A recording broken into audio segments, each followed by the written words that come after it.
So between interest rates, the demand, and there seems to be just a little dip in prices, people are believing. Matter of fact, we just did a little research on YouTube and everyone is talking about a real estate crash. And in this video, I want to share with you why I think everyone is wrong from a real estate investor's perspective. Because realistically, as a real estate investor, we're making the news right now. So the things that we're experiencing in our marketing, in the offers that we're getting, in the houses that we're closing on, the houses we're putting on the market, we are creating data that people are gonna find out about 6 months ago. So from a real estate investor perspective, here's why I only believe housing prices are gonna go up.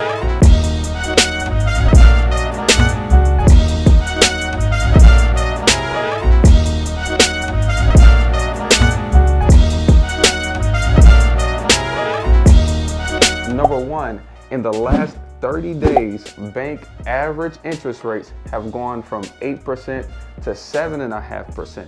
That has caused a spike in mortgage applications.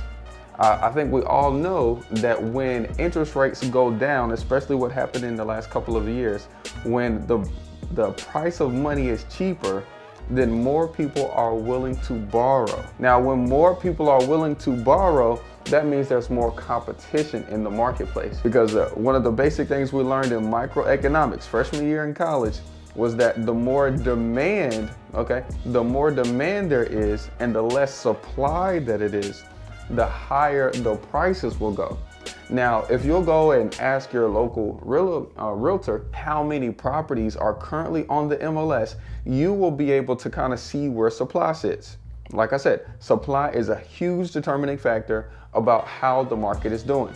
Because think about it, in a market crash, it would only be a crash if the demand was low, the supply was high. Crash meaning the prices are going down and everybody that purchased a house in the last 2 years are now underwater because there now is a increased supply. There's more houses on the market and then a less demand. Now, here's a homework assignment for you guys. Go to your local, realtor, whoever you use, a friend or family member, and ask them, hey, compared to today, can you look and see how many houses are up on the MLS right now in our area? Now, I also want you to go, and pull that for last year at this exact same time, the previous year for this exact same time, and the year before that at the exact same time.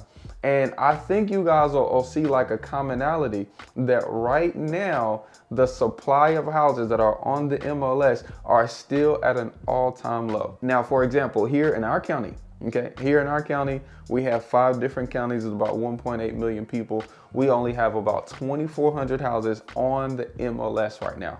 There's no way, there's no way 2,400 houses being available for sale can feed a supply of 1.8 million people. So that means that supply is still low and the demand is still high. Now, the second reason is because I just said that the interest rates are going down. So once again, that when interest rates go down, prices go up. Why would we be heading into a market crash if the government is still making laws to limit people to buy property? If we were going into a market crash, the government would be making laws to attract people to buy here. Now, you're gonna have to do your own research about this, but this is generally what I think. We're not going into a housing crash. As a real estate investor, you need to find ways to get money to buy these properties, to find sellers who want to sell these properties, and come up with creative strategies to keep these properties until it's time to sell, or even better yet, refinance, so that way we can get that tax-free bag. So remember, you don't need all 3 to do a deal: time, money, and knowledge. You just need 2 to do you. Peace, y'all.